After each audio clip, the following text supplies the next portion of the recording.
Assalamualaikum John. Nah, jadi hari ini kita bakal ngulik sedikit tentang cara perawatan stroberi yang baru kita beli dari online, John. Jadi bagaimana cara perawatannya nanti saya tunjukin. Langsung aja kita eksekusi ya. Nah, jadi ini bibit stroberi yang baru kita beli, John. Sudah sekitar 5 hari di perjalanan. Ini saya beli dari hari Senin, sekarang sudah hari Jumat, jadi kurang lebih 5 hari di perjalanan. Jadi ini tanamannya pasti bakal stres ya, John. Jadi kita harus cepat-cepat buka supaya dia nggak terlalu lama di dalam sini.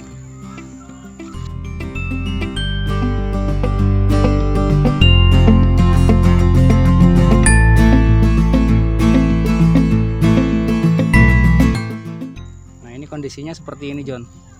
Jadi masih dibungkus kardus seperti ini. Ini kita buka.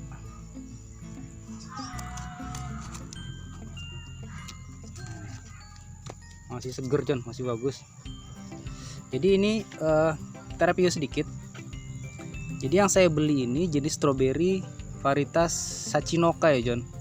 Jadi Sachinoka ini jenis stroberi yang memang terkenal manis. Teman-teman saya banyak nyebut ini stroberi madu ya, karena memang rasanya dominan manis, John.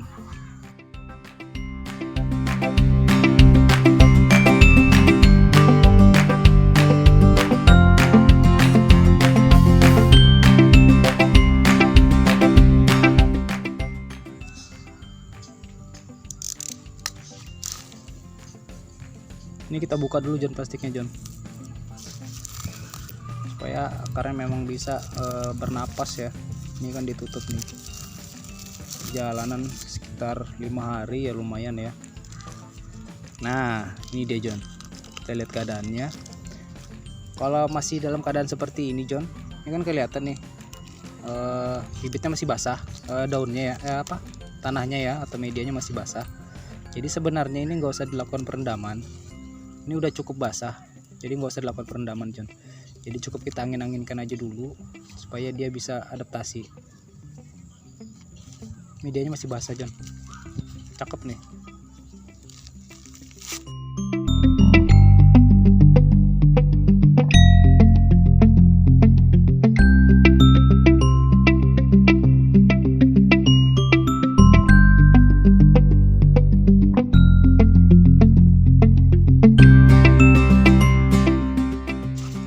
Oke, John, jadi ini sudah saya siapkan medianya. Ini media tanah. Jadi saya menggunakan tanah humus bambu ya, John. Tanah humus bambu, terus saya campur dengan tanah biasa sama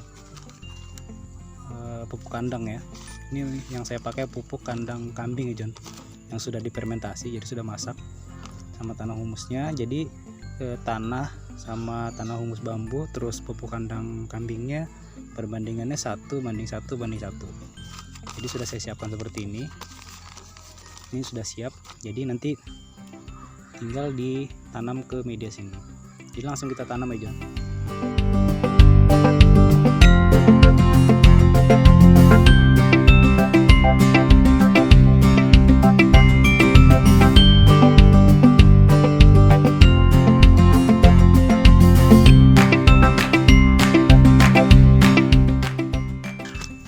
Jadi kurang lebih penanamannya seperti ini ya, John. Nah, jadi untuk nanam stroberi, jadi jangan sampai ditanam atau tanahnya tertimbun di pangkal batangnya, John. Jadi pangkal batangnya jangan sampai ketimbun, itu bakal mati. Karena pangkal batang ini agak sensitif ya, John. Jadi jangan sampai tertimbun. Jadi biarkan terbuka seperti ini. Kurang lebih seperti ini. Karena medianya juga sudah basah, jadi nggak perlu dilakukan penyiraman. Tinggal nanti kita taruh di tempat yang teduh selama kurang lebih 5-7 hari, John. Biasanya sih orang-orang cuma sampai 3 hari, tapi karena di tempat saya ini panas, jadi saya mau adaptasi dulu sampai 1 minggu tanpa sinar matahari ya, John. Jadi dia beradaptasi dulu, karena di lingkungan saya di sini nih lumayan panas. Jadi kita adaptasi dulu 1 minggu tanpa sinar matahari. Ini bakal kita lanjut lagi ke bibit-bibit yang lain.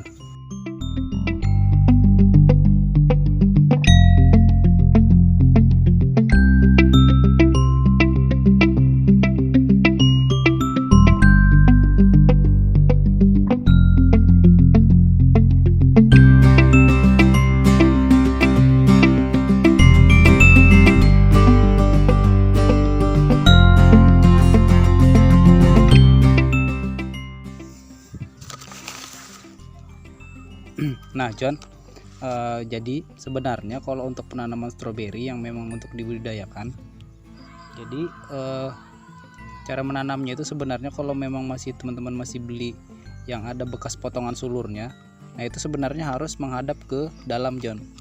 Jadi bekas potongan sulurnya itu harus menghadap ke dalam seperti ini dan ditanam di pinggir seperti ini. Posisinya di pinggir seperti ini. Jadi buah akan turun ke bawah, sedangkan potongan sulurnya ke belakang. Jadi seperti itu. Tapi karena saya mau perbanyak ini bibit, ini bakal jadi indukan, jadi saya tanamnya di tengah ya John. Nah ini sedikit tips saja. Jadi kalau untuk tanaman stroberi, bibit stroberi yang baru datang seperti ini John, kalau emang kita diberi yang memang sudah berbuah seperti ini lebih baik dibuang dulu ya John. Karena tanamannya masih stres, jadi percuma kalau kita paksa dia untuk membesarkan buah, karena nggak bakal maksimal. Keadaannya kayak gini nih, tuh bakal jadi hitam kayak gini, ini nggak bakal tumbuh maksimal. Jadi lebih baik kita buang aja John. Jadi kita potong aja tuh, jangan sayang ya, jangan sayang, karena kalau kita pertahankan ini bakal jadi busuk. Jadi yang kayak gini yang kita pertahankan supaya nanti bibitnya itu bagus. Daun-daun tua yang sudah memang nggak layak untuk tumbuh kita buang aja. Nah sedikit tips lagi dari saya, kalau membeli bibit stroberi John, usahakan yang memang mempunyai media tanam yang banyak, terus perakarannya juga banyak. Jangan membeli pada bibit stroberi yang kecil ya John, media tumbuhnya atau polybagnya itu kecil aja. Biasanya pakai plastik es tuh. Nah yang kayak gitu biasanya kalau untuk pengiriman di tempat yang dekat, jangka waktu pengiriman antara 2-3 hari mungkin aman John. Tapi kalau di tempat saya kan pengiriman paling cepat bisa sampai 5 hari. Jadi kalau dengan keadaan akar yang seperti itu, media yang seperti itu mudah kering, kemudian nanti kemungkinan hidupnya itu masih 50-50 ya John. Nah jadi lebih baik memesan bibit yang memang medianya banyak seperti ini, yang seperti saya beli. Nah itu masih kemungkinan besar pasti bakal hidup John, karena memang bibit masih keadaan medianya masih lembab, sama perakarannya juga karena memang banyak, jadi dia masih bisa bertahan ya John di dalam box yang untuk tempat pengiriman itu. Jadi dia masih bertahan. Jadi kalau untuk pengiriman jarak jauh lebih baik memesan yang medianya udah banyak ya John, atau perakarannya banyak. Karena percuma ya kalau kita beli banyak-banyak tapi sampai di sini kita tanam jadinya mati ya John, kan percuma. Jadi lebih baik belinya sedikit tapi tanaman stroberi kita pasti hidup.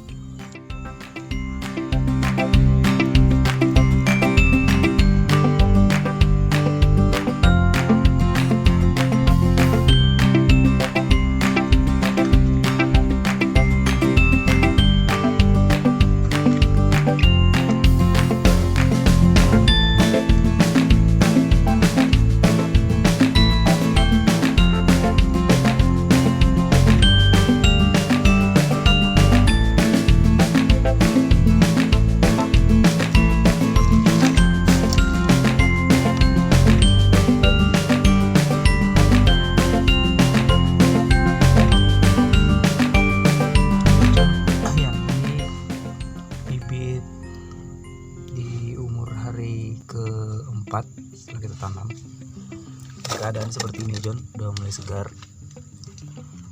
Nah seperti ini, itu daun-daun yang kering udah kita buang, daun-daun kering hasil perjalanan kemarin ya John, yang seperti ini. Nah ini sambil kita buang, ini udah nggak bisa bertahan jadi harus dibuang seperti ini, sambil dibuang supaya nanti memacu untuk pertumbuhan tunas barunya ya John.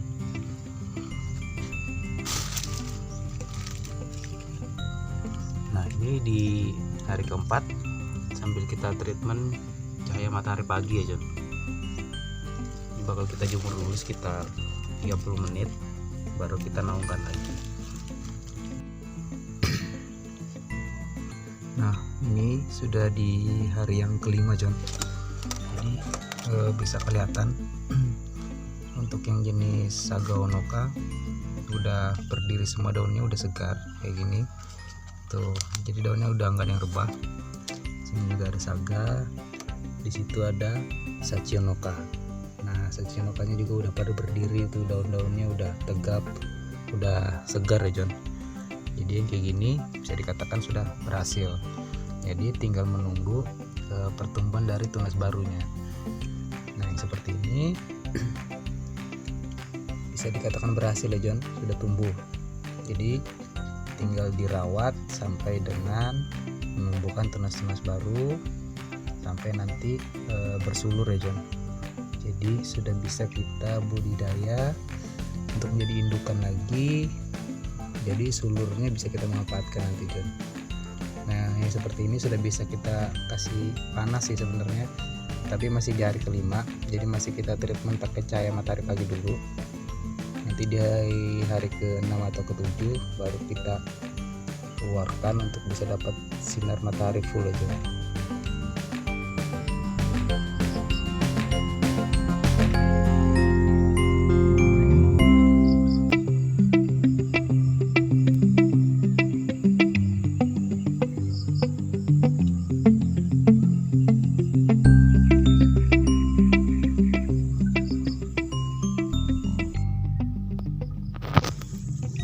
Nah John, jadi ini sudah di hari ke-7 atau 1 minggu setelah bibitnya ini kita tanam ya John.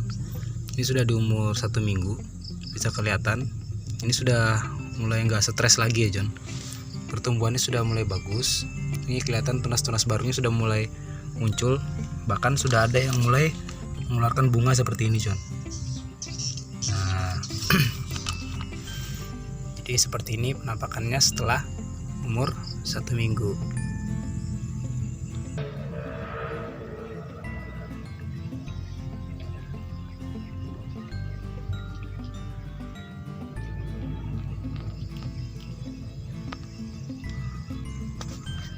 Nah, jadi intinya dari perawatan bibit stroberi ini adalah masalahnya di pengiriman ya John.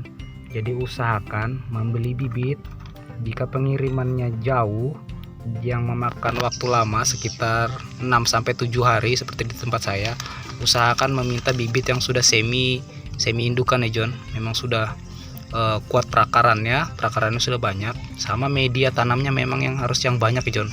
Jadi tanaman ini kuat ya John, walaupun dikirim dalam waktu yang lama sekitar 1 minggu, jadi bisa bertahan. Karena pengiriman di tempat kita ini kan agak jauh John. Tempat kami ini di Kalimantan, iklimnya juga panas, jadi memang perlu bibit yang bagus. Karena sayang ya beli bibit yang mahal tapi sampai sini nanti malah jadi mati. Untuk informasi aja, kayak bibit jenis Sachionoka seperti ini pasarannya udah dijual 50.000 ya John per bibit. Jadi kalau sampai sini mati itu rugi banget John. Jadi perlu perawatan ekstra sekali kalau untuk yang ditanam di dataran rendah seperti kami dengan iklim yang panas sekali John. Jadi memang perlu adaptasi cuaca. Nah seperti ini, jadi memang kita harus agak cerewet sedikit meminta kepada penjual ya John. Tapi yang penting tanaman udah sampai sini, tanamannya bisa bertahan. Intinya kan seperti itu. Jadi jangan sampai tanaman sampai sini malah jadi mati ya John. Nah terus untuk pengaturan iklim, jadi sebisa mungkin kita adaptasi dulu tanamannya ya John. Jadi jangan langsung dikasih matahari yang panas ya, tanpa dikasih naungan, karena nanti dia langsung kaget. Karena berbeda sekali ya iklim di asalnya si bibit ini sama di iklim di Kalimantan. Iklim Kalimantan memang cenderung panas, jadi memang perlu ada adaptasi ya John terhadap suhu dan juga cahaya matahari kita. Jadi perlu ada treatment cahaya matahari supaya tanamannya bisa beradaptasi. Terus dijaga juga kelembapannya John, jangan lupa disiram, jangan sampai medianya kering, karena ini kan masih stres ya John. Kalau umur 7 hari itu masih stres ya. Kalau untuk pengiriman jarak dekat 7 hari itu mungkin sudah segar, tapi kalau untuk di tempat saya di Kalimantan 7 hari itu masih stres ya John, karena selain pengiriman yang jauh, terus iklimnya di sini juga berbeda, jadi memang harus ada adaptasi. Oke, sekian dulu tips-tips dari saya ya John. Mudah-mudahan kita bisa sharing. Mudah-mudahan teman-teman di Kalimantan yang membudidayakan stroberi juga bisa membudidayakan jenis-jenis yang baru, supaya kita bisa tukar-tukar informasi. Mudah-mudahan informasi yang bermanfaat untuk kita semua.